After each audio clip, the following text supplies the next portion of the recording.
I got to take care of my own too, you know. If we're going to have universal health care, why not universal auto care? If you ever damage your car, the government will pay for it. How's that for an idea? How about universal house care? You got a problem with your house, you need new doors, you need new carpet, hey, the government will pay for it. How about the government pay all utility bills? I like that. You don't have to yell at your kids anymore. Shut the refrigerator. Do you realize what would happen in a hurry? The whole system would crumble. That's what the Canadians are just now trying to figure out. Wow, how come it's costing us so much for this health care? I haven't had any health insurance now for 14 years. I take my vitamins. A lot of them. I probably spend 40, 50 bucks a month on vitamins and nutrition for me and my wife. Wow, that's a lot of money. Cheaper than $400 a month for health insurance, isn't it? And boy, when you get sick, it's neat. You go to the hospital, they have to do something, you know, some kind of surgery. I remember one of my boys had surgery, and the hospital bill was like $4,500, you know, for 2 hours in an outpatient place. So I called the different people. I called the anesthesiologist. I said, hello, sir, I notice your bill here is $1,500 for an hour and a half, you know, put him to sleep. I don't have any insurance. I do pay my bills, and I'll pay whatever I have to, but that seems kind of high for an hour and a half, you know. He said, oh, you don't have insurance? Okay, let's make it $300. Just like that over the phone.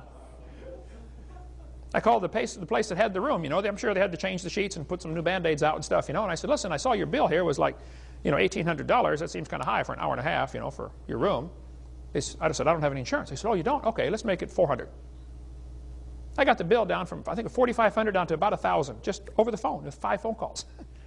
You don't have insurance? Oh, okay.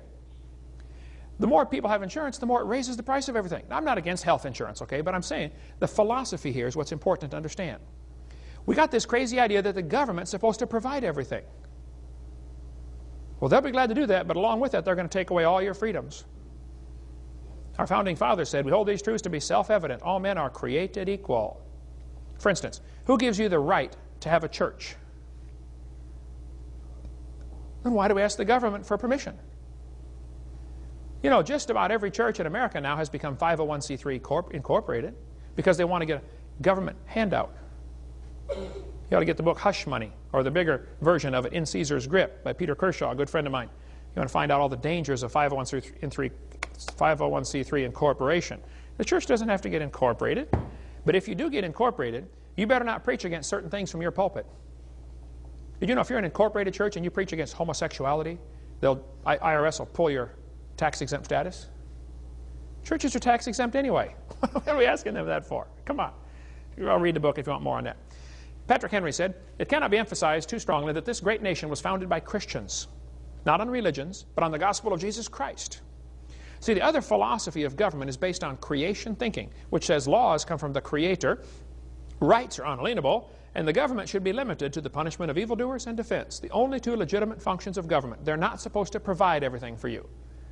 You ought to read Davy Crockett's story about, he's out, you know, a neighborhood burned in Washington, D.C. when Davy Crockett was senator or something like that. And the senators got together and said, you know, this whole neighborhood burned. What a horrible tragedy. Everybody lost their house. Here, let's vote to give this neighborhood, you know, $50,000, whatever it was way back then, you know, to rebuild their homes. The next fall, Davy Crockett's out stumping, trying to get people to vote for him. And he saw this farmer plowing his field, and he stopped and said, hey, neighbor. Farmer stopped and said, yes, sir, can I help you? He said, I'm Davy Crockett. He said, yes, sir, I know who you are. He said, well, I want to see if you vote for me. The farmer said, no, sir, I'll never vote for you again in my life. He said, well, why not? He said, you broke your trust. He said, I voted for you last time to put you in there to manage things for our area, and you blew it. He said, well, how did I blow it? What did I do? He said, well, you voted to give those people money to rebuild their houses. Crockett said, well, yeah, that was a horrible thing that happened. You know, a big fire swept through the community or something. And the farmer said, are you going to do this for every tragedy across America? What if I lose my crop? What if my cow dies?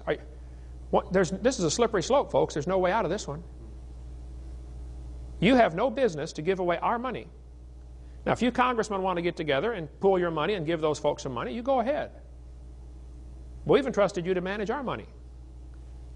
We've got the whole story. It's amazing. If you call us or email us, we'll send that to you. Davy Crockett said, well, he learned his lesson. But the senators and representatives today do not understand that lesson. They love giving away your money. Long story on that. A republic, though, is based on the idea that the law is supreme. Our government started off to be a constitutional republic, not a democracy. And I get real nervous when I hear them talk about spread democracy around the world. That'd be the dumbest thing we could do. Talk about a dumb form of government. The second part of Karl Marx's plan was a heavy progressive income tax. Don't get me started on that one, okay? The third thing he said was abolish the rights of inheritance. The Bible says a good man leaves inheritance to his children's children. Everything about communism is backwards to the biblical plan for things. Number 4, confiscate property rights. Take away the property. The Bible says the love of money is the root of all evil. Karl Marx said we need a central bank. He knew full well a central bank could destroy the country. And in 1913, some rich guys got together on Jekyll Island, Georgia, and tricked everybody with the Federal Reserve. Nothing federal about it, and there are no reserves. The Federal Reserve is a private bunch of bankers. Remember, love of money is the root of all evil.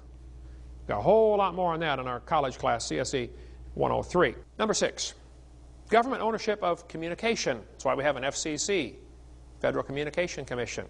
And government ownership of transportation. That's why we now have the TSA, the Transportation Security Administration. I go to the airports. I flew 175 times last year. I'll break that this year. I go to the airports, and there'll be 50 people standing around, to check everything. I went once, and they took my fingernail clipper out, this big. It had a little thing that swings out to clean your fingernails. They said, oh, can't have that. They broke it off. You got to be kidding. I'm going to take over a plane with a fingernail clipper. They're paranoid. Number 7, government ownership of factories and agriculture. Number 8, government control of labor. Number 9, corporate farms and regional planning. Number 10, free education. The public school idea came from Karl Marx. Now, there were public schools before that, I understand, but Karl Marx said the government should do free education for everybody. Well, my PhD's in education. My mom taught for years and retired. My brother's in his 34th year now teaching public school. I speak in hundreds and hundreds of schools across the world. Folks, I'm for education, but I'm dead set against government involvement in education. The government's got no business being involved in education at all. You better read your Constitution, the 10th Amendment. Unless that's spelled out in that document, the government shouldn't do it. We've gotten a long ways away from that. Hitler said, you let me control the textbooks, I'll control the state. Martin Luther said, I am much afraid that the schools will prove to be the great gates to hell unless they diligently labor in explaining the Scriptures, engraving them in the hearts of youth. He said, I would advise no one to place his child where the Scriptures do not reign paramount. Every institution in which men are not increasingly occupied with the Word of God must become corrupt. Well, go walk the halls of the schools, folks. I'm telling you, they have become corrupt. Here's a 1777 public school book, first grade. Here's what they taught the kids in first grade in America. Used in public, private schools. It's a first grade textbook.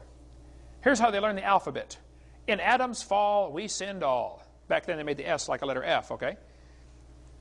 Heaven to find, the Bible mind. Christ crucified, for sinners died. The deluge drowned the earth around. Elijah hid, the ravens fed. The judgment made Felix afraid. Public school textbook. Interesting. Here's how the youth, young people, learn their alphabet. A wise son maketh a glad father. Better is a little with the fear of the Lord than great treasure and trouble therewith. Come unto Christ, all ye that labor and heavy laden. Do not the abominable thing which I hate, saith the Lord. That's a public school textbook, folks. Guess what they teach the kids today? You're an animal. Share a common heritage with earthworms.